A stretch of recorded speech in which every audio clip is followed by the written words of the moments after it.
The Planning Board preps to make a final call on the proposed One Howard apartment building downtown. The City Council will consider the establishment of a local traffic department, and the Boston Marathon makes its way through the city once again. The best of our local coverage from Marathon Monday. I'm Brendan Fitzpatrick, and this is The Frame, Framingham News in Focus.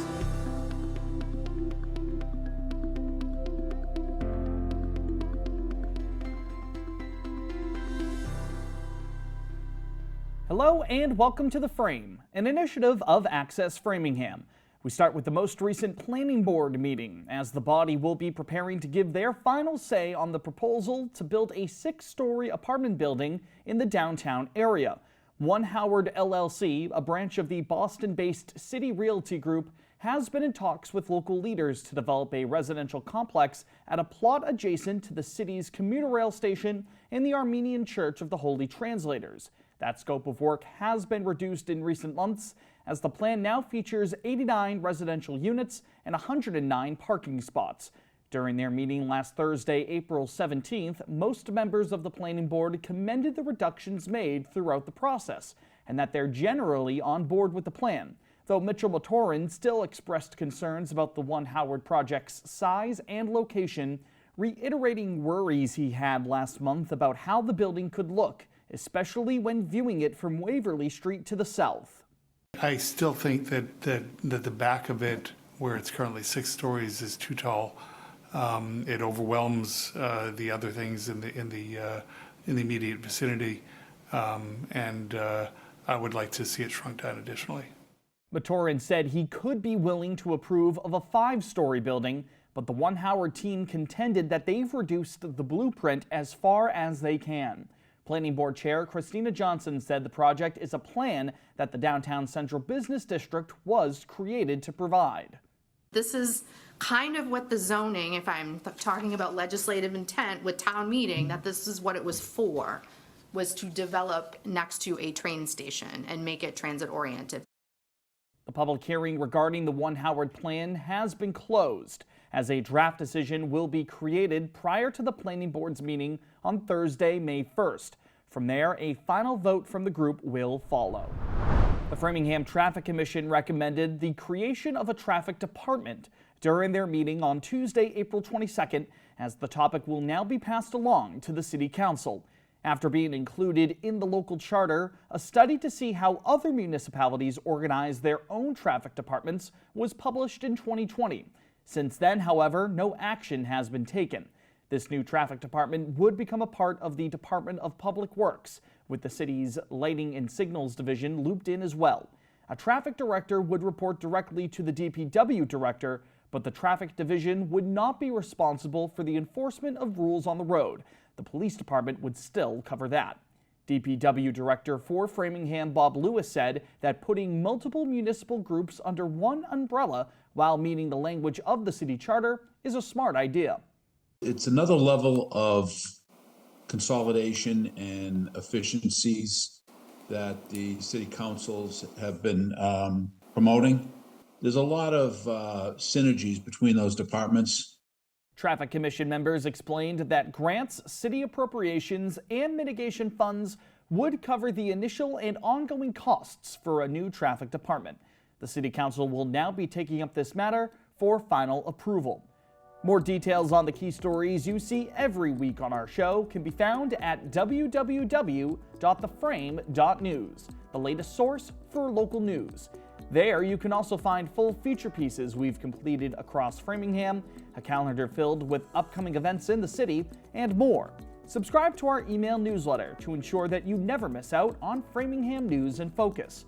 Follow us on social media as well. Our Instagram page can be found at @FrameNews_, and you can search for The Frame on Facebook. Subscribe to Access Framingham's channel on YouTube and hit the bell icon to get a notification whenever we post a new Frame episode. We post these episodes onto Spotify too. Listen to or watch the show there. Last Thursday, members of the New England Revolution soccer team visited Harmony Grove Elementary School.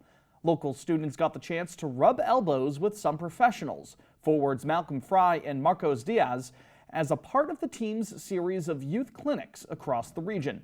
The MLS players ran drills, answered questions from Framingham kids, and signed autographs. Revs forward and Groton native Malcolm Fry said it's a privilege to have kids look up to him during a local event like this. I think it's really important because I was one of these kids not that long ago. I know a lot of them are asking me, oh, can I be a pro, can I be a pro? And it's important to, I think, give an example that you can make a dream come true. A few notes for you now heading into the weekend.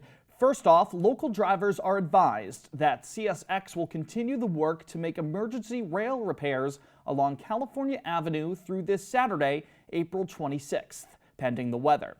Work started this Thursday morning as California Ave has been temporarily closed while crews repair the track and pave the rail crossing.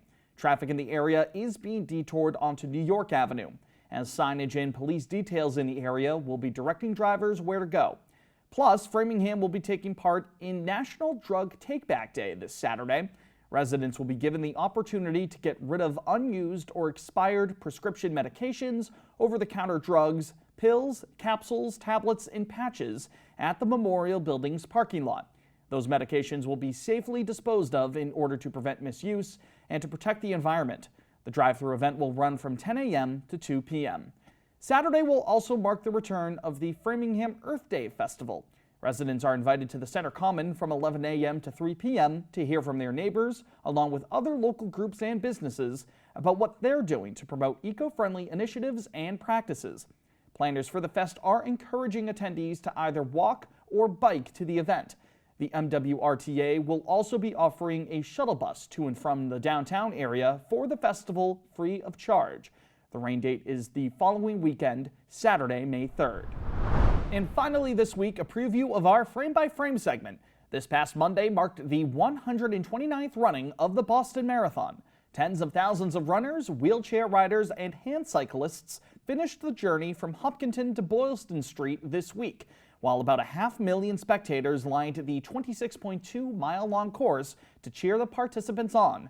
Thousands of those attendees watched the action unfold right here in Framingham. We spoke with some of them to learn about what brought them to the area from near and far, and to learn about who they're cheering on. We actually love this day, and we've been going to it for many years now, like 38.